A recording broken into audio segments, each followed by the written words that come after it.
Hello, good afternoon. We start with breaking news, and the man thought to be the only remaining candidate to chair the government's national grooming gangs inquiry has withdrawn from consideration for the role. Former police officer Jim Gamble has pulled out of the process, with pressure on the inquiry understood to be the reason. He follows Annie Hudson, a former director of Children's Services for Lambeth, who was reported to have withdrawn on Tuesday, and leaves the government looking for alternative candidates.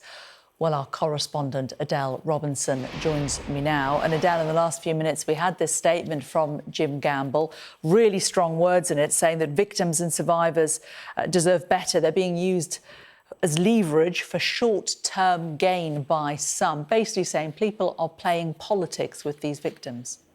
Yeah, that's exactly how it reads, isn't it? And I think, though, the bigger picture here is what is happening, and what has happened over the last few days shows the deep level of distrust that survivors have for the organisations which have failed them so badly in the past, police forces and also the world of social work as well. So, as you said, Jim Gamble, a former police officer, former head of CEOP, which is the Child Exploitation and Online Protection Centre, has now pulled out of becoming the lead for the inquiry, heading up that inquiry. And he joins, as you say, he's the second and last on that shortlist, joining former Lambeth Children's Services Director Annie Hudson, who also, of course, pulled out after intense media coverage. Similarly, it's another blow following a chaotic few days, following the fact that 4 survivors on the panel of that inquiry pulled out of that panel, angry at the government, they said, because they were seeing what they described as attempts to widen the inquiry beyond the grooming gangs and into child sexual abuse in general. Ministers, of course, saying that that's not the case. Sky News has seen the letter of resignation, as you say, from Jim Gamble. It reads as follows: "My decision rests fundamentally on the principle I established when engaging with the survivor panels, that the individual taking on this critical role must have the confidence of victims and survivors. While I was told that the majority of those I spoke with supported my position, it is clear that a lack of confidence due to my previous occupation exists among some. I made a commitment that if this consensus of trust was not present, I would not proceed, and I must now be true to my word." So where does this leave things? Well, it feels like things are in a bit of a mess. It's probably an understatement. This has happened before the inquiry is even properly underway and properly even set up.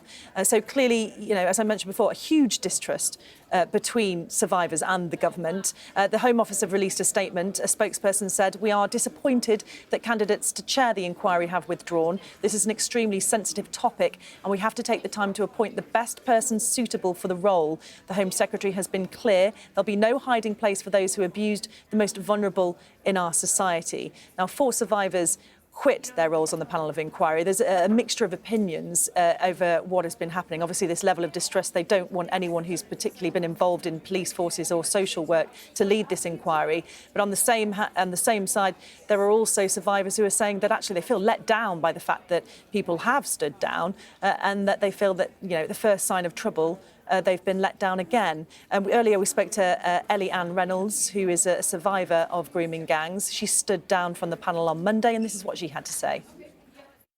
The 2 candidates that were meant to be chairing the panel, the minute that we found out their former employment, it raised red flags anyway.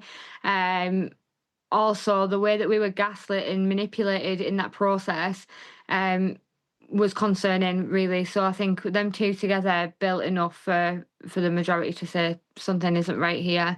What really concerned me was that, we were told that we couldn't seek support from each other. We couldn't seek support from our general support networks. We weren't allowed to talk to family about it. We weren't allowed to even talk to each other on the panel about it.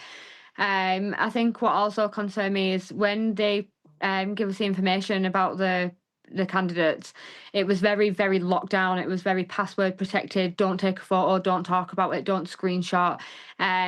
We also were told that if any media approached us, we had to go directly back to them. It was a very controlled environment.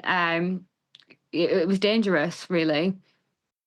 think from what Ellie's saying there now says it all. It was not just about who leads this inquiry, it's the process behind it.